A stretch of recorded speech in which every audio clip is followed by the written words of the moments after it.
માતાજીને ભેટ આલ્યું હોય તમારી કુળદેવીને અને જાતે સુખડી બનાવીને જાતે આરતી કરી હોય ને તો ભગવતી રાજી થાય છે. મારાએ મને પૂજી, શું કે મારાએ મને પૂજી.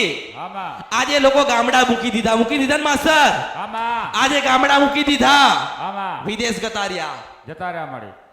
કોકે કમાવા માટે શહેરમાં આવી ગયા. હું એવું કહું છું કે પરદેશમાં બેઠા હોય ને, પરદેશમાં અને સુખી થવું હોય ને તમારી માના આશીર્વાદ જોઈતા હોય ને તો અહીંથી તમે તમારા પરદેશમાં તમારી માને યાદ કરો. પણ કેવી રીતે? મંગળવારનો ઉપવાસ, કુળદેવીનો દીવો, સુખડી, શ્રીફળ. એવું કહો કે માતાજી અમે દેશ છોડી દીધો ને પરદેશમાં આવ્યા છીએ, પણ માં ખોડિયાલ તું રાજી થા. એ અહીંથી હાથ દરિયા પાર સુખ હાલવા જાય એ ભગવતીઓ આ કળિયુગમાં બેઠી છે આ દેશની અંદર. એ લોકો તો એને ગામડે જઈ નહીં શકતા. જઈ શકો છો?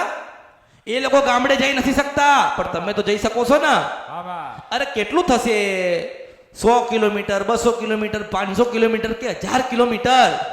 સવારમાં નીકળો તો સાંજે તો તમે તમારી માના ખોળામાં પહોંચી ગયેલા હશો. તમારા પૂર્વજોએ ભૂલ કરી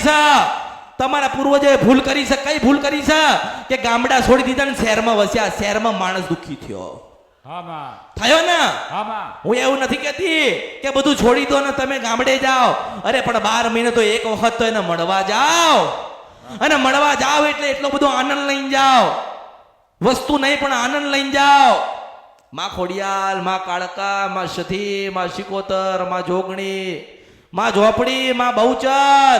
હે માં, આજે તને મળવા આવીએ છે. માં તું રાજી રહેજે, રાજી થજે ને રાજી થજે.